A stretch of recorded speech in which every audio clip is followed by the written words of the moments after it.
A Galactic king tried to kill the woman diplomat, unaware she was the Baba Yaga.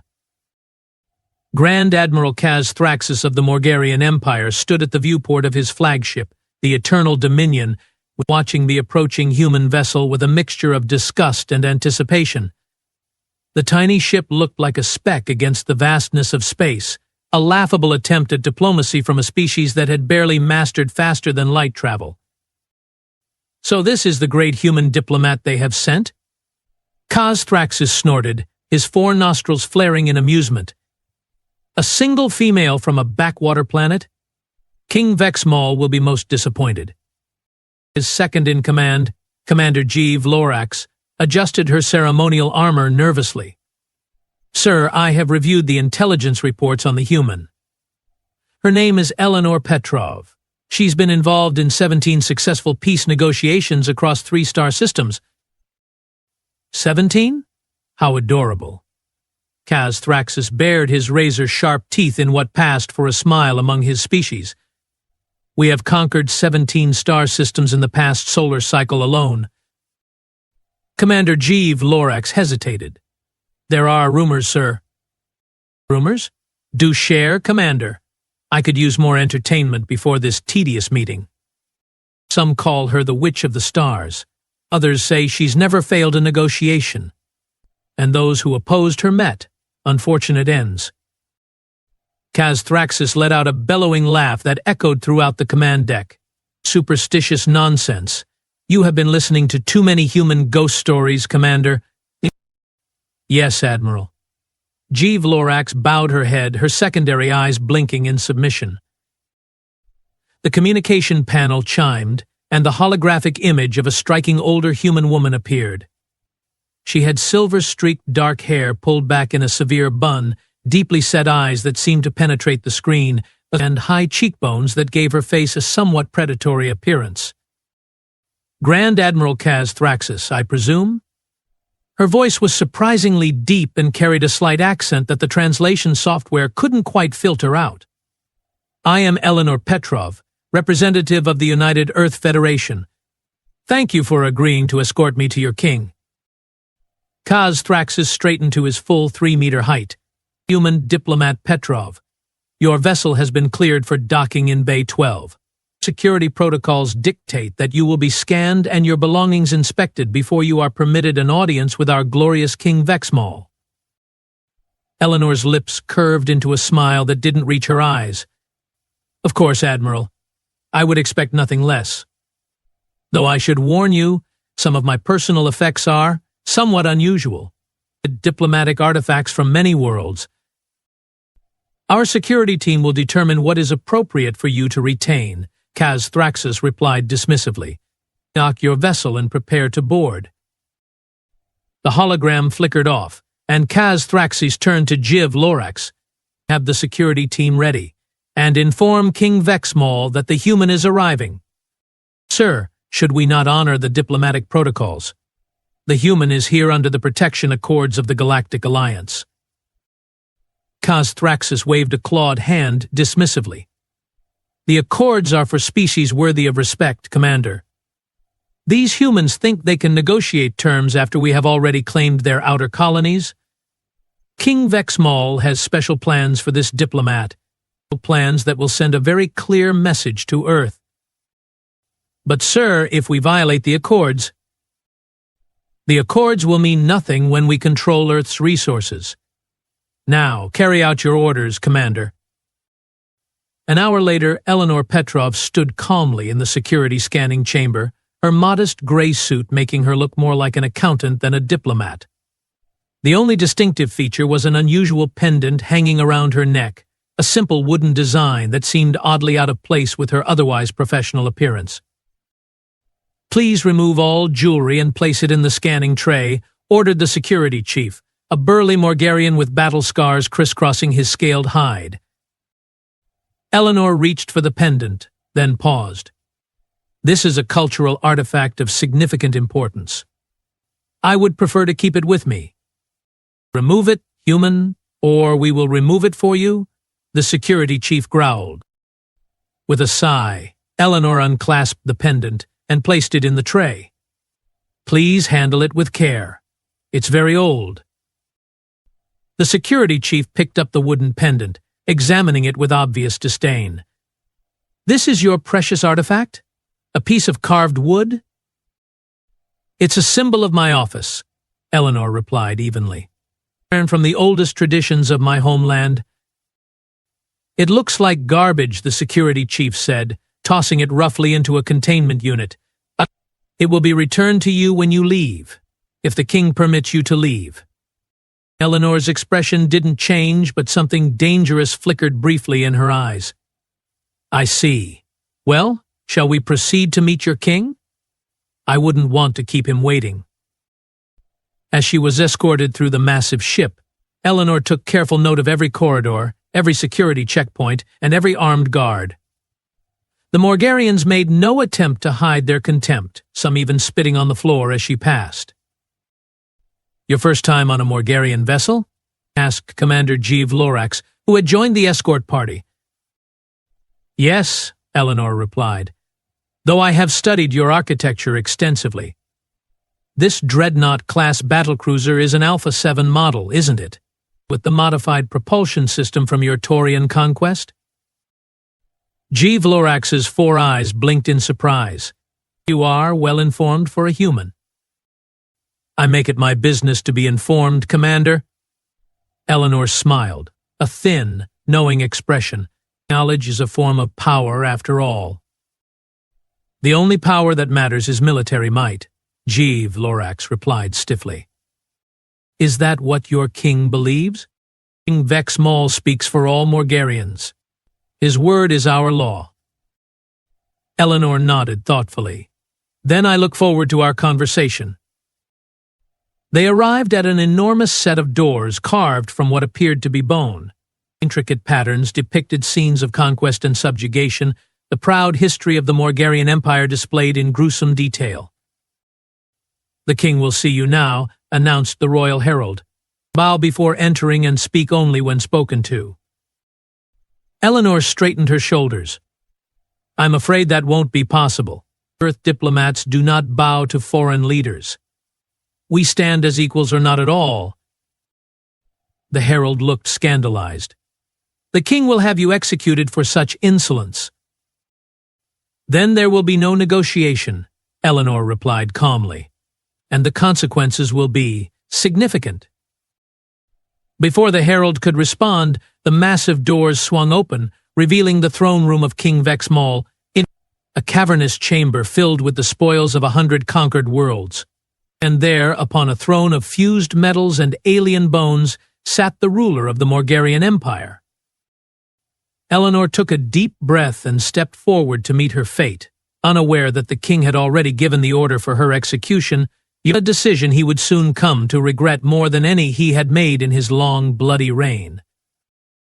King Vex Maul was an imposing sight, even by Morgarian standards. Standing nearly 4 meters tall when erect, his battle-scarred exoskeleton glinted under the harsh lights of the throne room. 6 arms, 2 natural, 4 cybernetically enhanced, rested on the ornate arms of his throne. The crown upon his angular head wasn't merely decorative, it was a neural interface that connected him directly to every weapons system on the ship.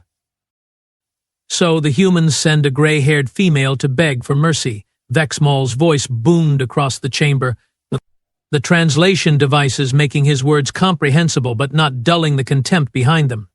How predictably pathetic.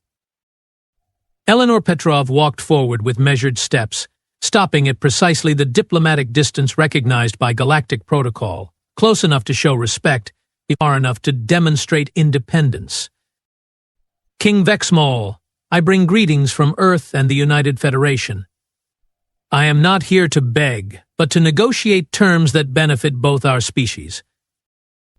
A rumbling laugh echoed through the throne room, joined by the sycophantic chuckles of the court attendants. Negotiate? You misunderstand your position, human. Your outer colonies are already under our control. Your defenses are laughable. Your technology is primitive. We do not negotiate with prey. Eleanor's expression remained neutral, almost placid. Yet here I am, before the great king himself. Curious that such a powerful monarch would bother meeting with such insignificant prey. The laughter stopped abruptly. Vexmall leaned forward, his primary eyes narrowing. You have courage. I will grant you that. Or perhaps it's merely ignorance. Neither, Your Majesty. It's experience. Eleanor clasped her hands behind her back. The Morgarian Empire has conquered many worlds, true. But you have never faced humans before. We have studied your kind extensively. Vexmall dismissed her with a wave of one cybernetic arm. Soft, weak, divided. Your only strength is your ability to breed like parasites. Then why waste resources conquering us? Surely a species as advanced as yours has better targets? Vexmall's mouthparts clicked in irritation. Your world has resources we require. Your position in the galaxy is strategically valuable. And most importantly, your extinction will serve as an example to other species who might consider defying us. Eleanor nodded thoughtfully. I see. Before we continue this fascinating conversation, I notice my diplomatic pendant was confiscated. I would like it returned, please. It's a traditional requirement for formal negotiations from my homeland. You mean this trinket? Vexmall held up the wooden pendant, which had somehow found its way to the king. Your security team was quite thorough in scanning it. Just a piece of dead plant matter. How sentimental of your species. It's a symbol, Your Majesty, from a very old story in my culture. Vexmall turned the pendant in his claws. What story would that be? The tale of Baba Yaga, a witch who lived in a house that walked on chicken legs. Those who threatened her rarely lived to tell about it. Eleanor's voice took on an almost storytelling quality. She was neither good nor evil, but she was certainly not someone to be crossed. Charming, Vexmall said, his voice dripping with sarcasm. Your species clings to such childish fantasies. There are no witches in space, Diplomat. Only power and those too weak to wield it. Perhaps Eleanor conceded with a slight smile, though sometimes appearances can be deceiving. Vexmall crushed the pendant in his powerful grip, wood fragments falling to the floor. Like the deception that this is a real negotiation? I agreed to this meeting for one purpose only, human. It's to look into the eyes of Earth's representative before I order the destruction of your homeworld. A murmur ran through the court. Commander Jeev Lorax stepped forward, her posture tense. Your Majesty, the human is here under the protection accords. To harm a diplomat would violate. Silence. Vexmall roared. The accords apply to civilized species, not to vermin. Eleanor's gaze moved slowly from the crushed pendant to Vexmall's face. Something shifted in her expression, a subtle change that sent an inexplicable shiver through several of the court attendants. King Vexmall, I strongly advise you to reconsider this course of action, she said, her voice now eerily calm. I came prepared to offer generous terms, including access to certain resources and technologies that would benefit your empire greatly. We will take what we want from the ashes of your world, Vexmall declared. He raised one massive hand and made a cutting gesture. Immediately, 4 royal guards moved toward Eleanor, weapons raised. This is your final warning, Eleanor said, not even bothering to look at the approaching guards. Harm me, and there will be consequences beyond your comprehension. Vexmall laughed.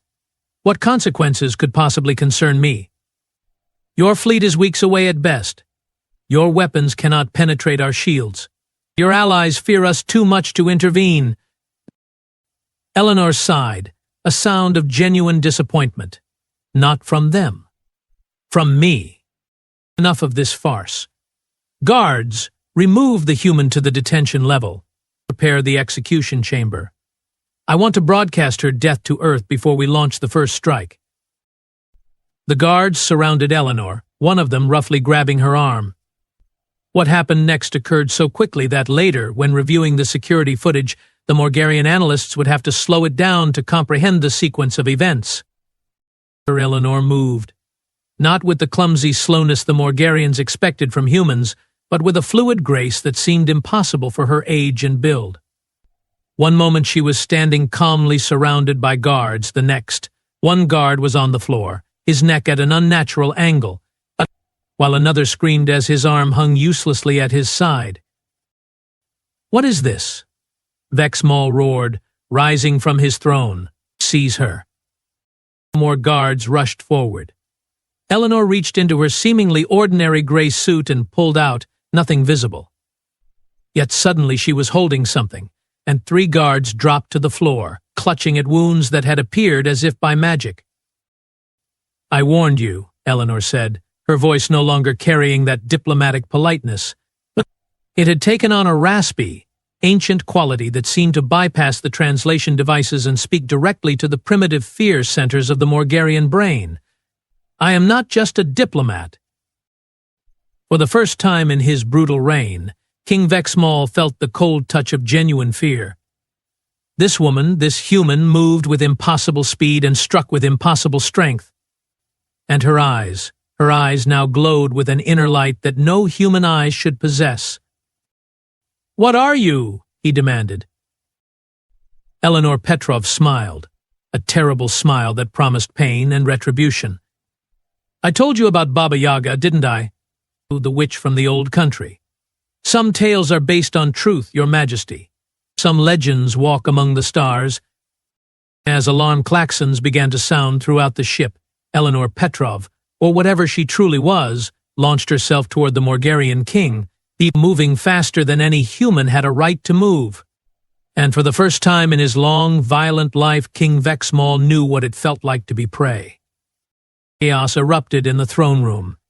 King Vexmall activated his personal shield generator as Eleanor Petrov advanced. The shimmering barrier flared to life between them, a technology that had stopped everything from plasma bolts to antimatter warheads. Eleanor didn't even slow down. She walked straight through the shield as if it were nothing but a soap bubble, the energy field rippling and then collapsing around her. Alarms screamed throughout the chamber. Royal guards poured in from every entrance, hundreds of the Empire's most elite warriors converging on a single human woman. "How unexpected," Eleanor remarked, glancing around at the assembled forces with something approaching amusement. "You actually look frightened, Your Majesty.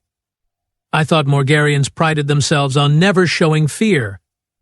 "Whatever trick you are employing, it won't save you," Vexmall snarled, backing away as his cybernetic arms reconfigured into weapons.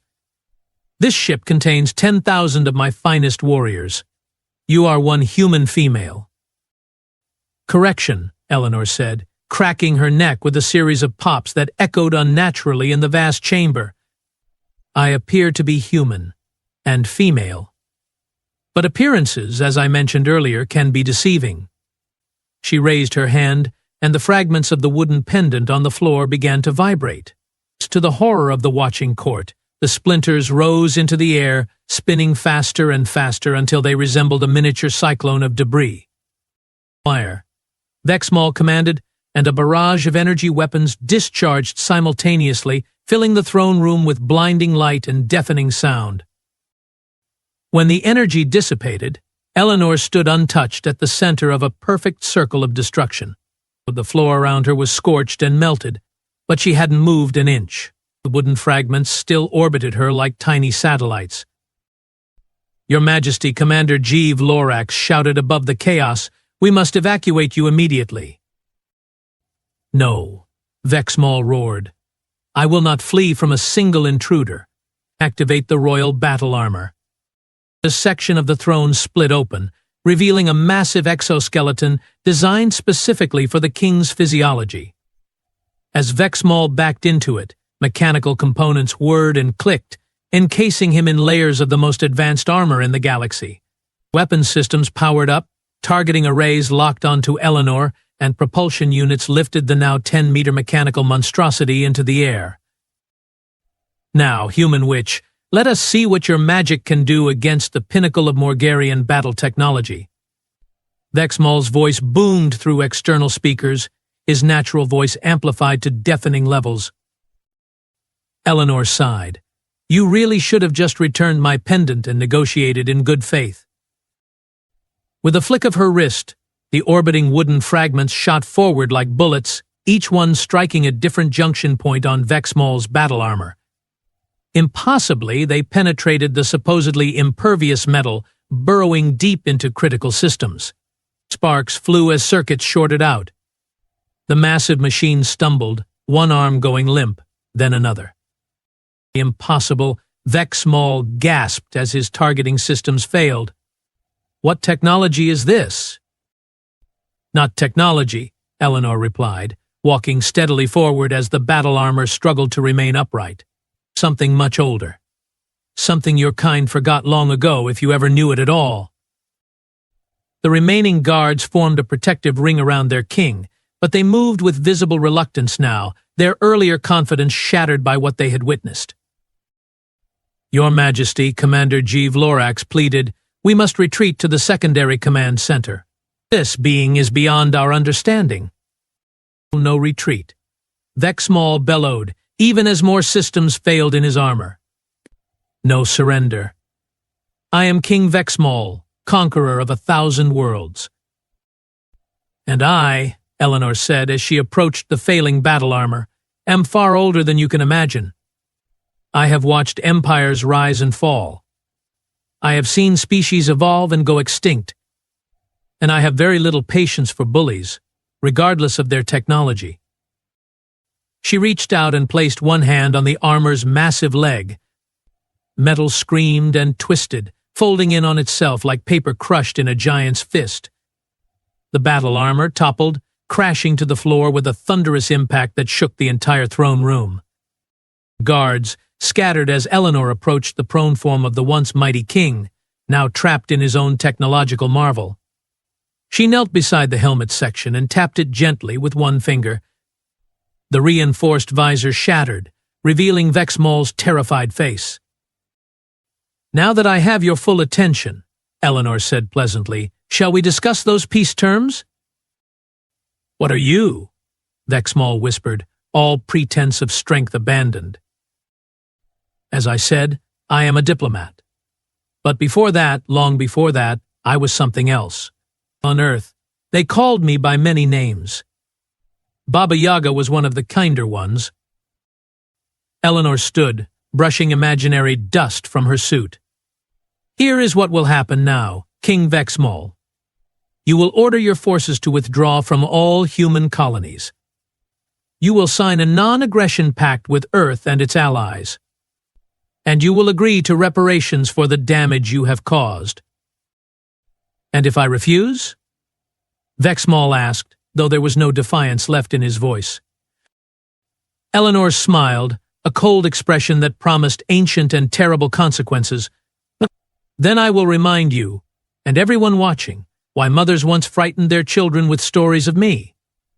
Across the throne room, Commander Jeeve Lorax stepped forward, lowering her weapon.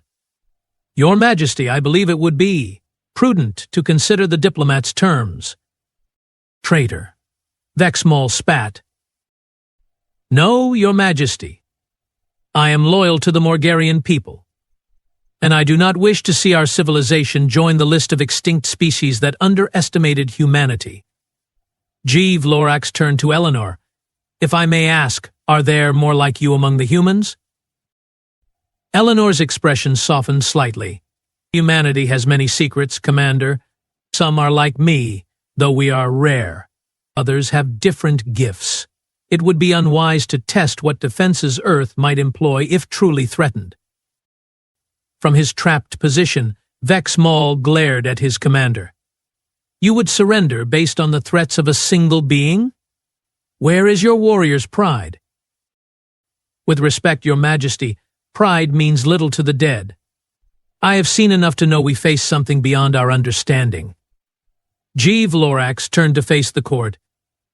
As second commander of the Imperial Fleet, I formally request an emergency session of the War Council to consider the human terms. A murmur of agreement ran through the assembled officials. None would meet their king's furious gaze. Excellent, Eleanor said, clasping her hands together. While you deliberate, I will need access to communication facilities to update my government on our progress. And I will require my quarters to be prepared. Nothing fancy, but I will need privacy. You will be accommodated. G. Vlorax agreed quickly. Birds, escort Diplomat Petrov to the VIP quarters in the diplomatic wing. Ensure she has everything she requires. This isn't over, Vexmall hissed as Eleanor turned to leave. No human can challenge the might of the Morgarian Empire and survive. Eleanor paused and looked back over her shoulder. You still don't understand, do you? I never claimed to be merely human. That was your assumption. As she walked away, escorted by now deferential guards, the wooden fragments that had been her pendant rose from the various places they had landed and followed her like obedient pets, but rebuilding themselves piece by piece until the pendant was whole again, floating gently behind her like a loyal familiar. And throughout the mighty flagship of the Morgarian fleet, the word began to spread in frightened whispers, beware the human diplomat. She is not what she seems. 3 days later, Eleanor Petrov stood in the observation lounge of the Eternal Dominion, watching as Morgarian vessels disengaged from the human colony worlds and began their retreat. Behind her, Commander G. Vlorax entered with a data tablet in hand. The final withdrawal orders have been transmitted. Diplomat Petrov, G. Vlorax announced, her voice carefully neutral. All Morgarian forces will be beyond human territory within 48 hours. Excellent, Eleanor replied without turning. And the non-aggression pact? Signed by the War Council and transmitted to your government. King Vexmall's opposition has been noted but overruled.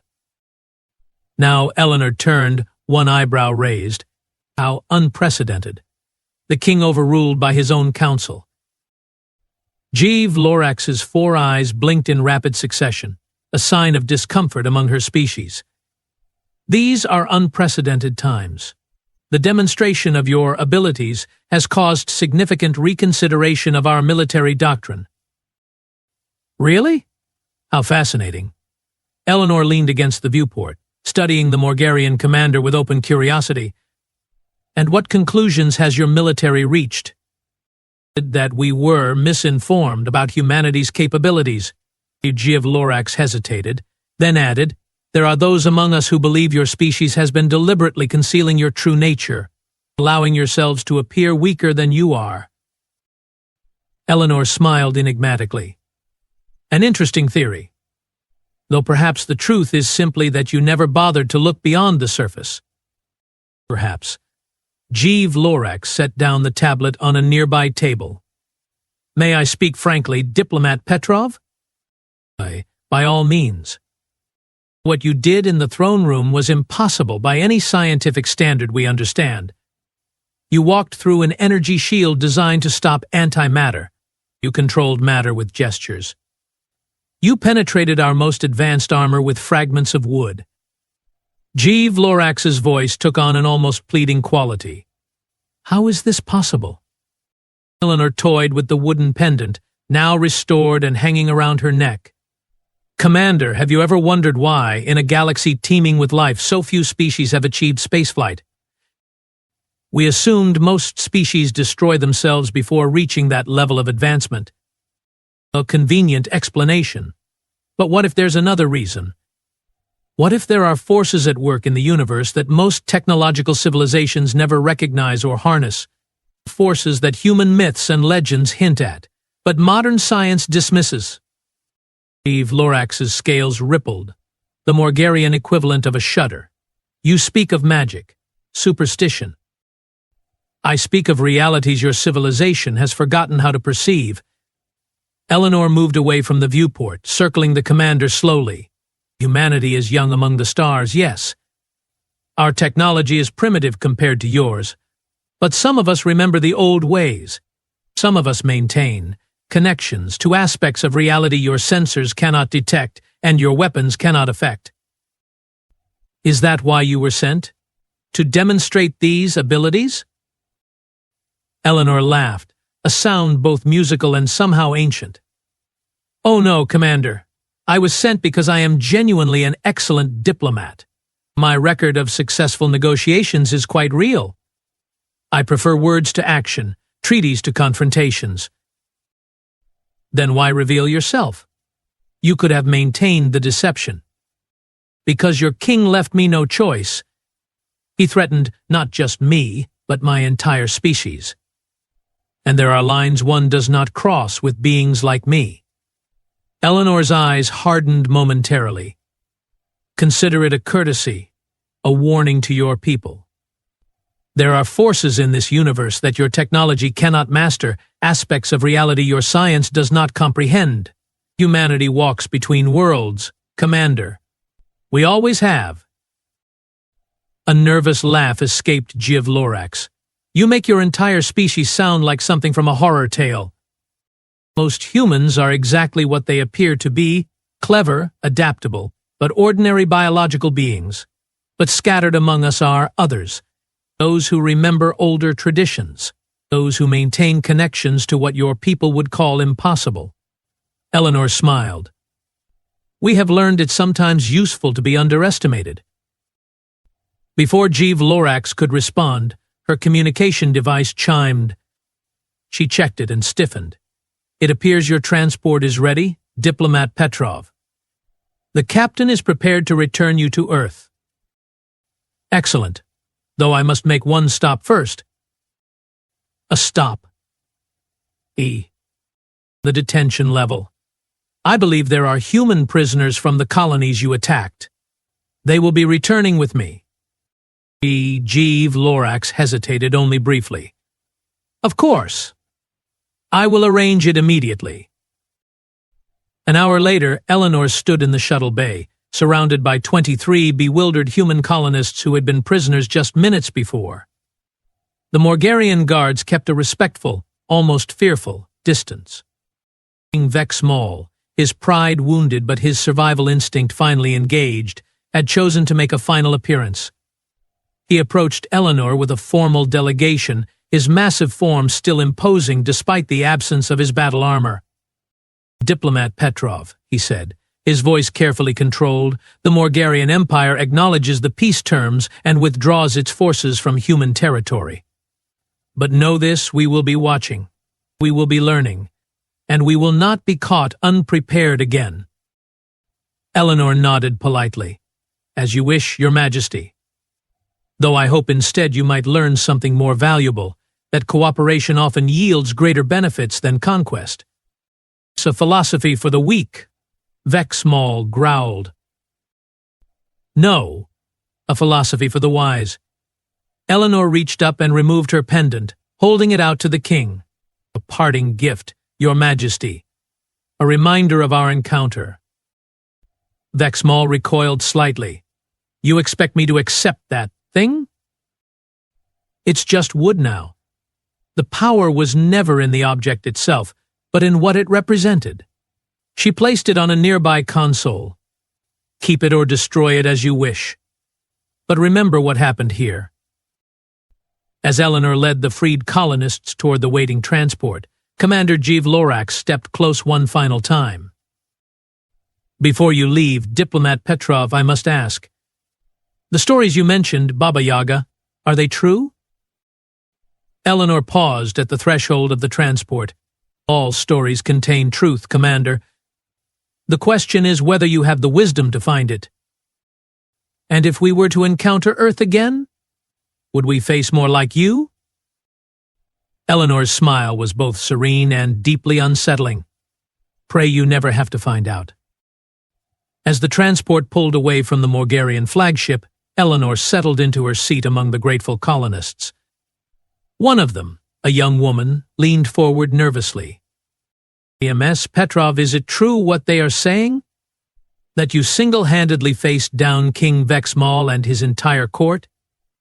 Diplomatic negotiations are often dramatic, Eleanor replied with a casual wave of her hand. The important thing is that we achieved a peaceful resolution. But how did you convince them to release us? To sign a peace treaty? The Morgarians never negotiate. Eleanor's eyes twinkled with ancient mischief. Let's just say I gave them a small demonstration of why humans have survived for so long, despite all the forces arrayed against us. As the transport accelerated away from the Morgarian fleet, Eleanor gazed out at the stars. Humanity's journey among them was just beginning, but her own journey had started long ago, in the dark forests of a distant homeland. The universe was vast and full of wonders, but also dangers. And sometimes, the most dangerous things wore the most unassuming disguises. Like an aging diplomat with a wooden pendant and memories older than most civilizations. The legend of Baba Yaga had crossed the stars, and the Morgarian Empire would not soon forget it.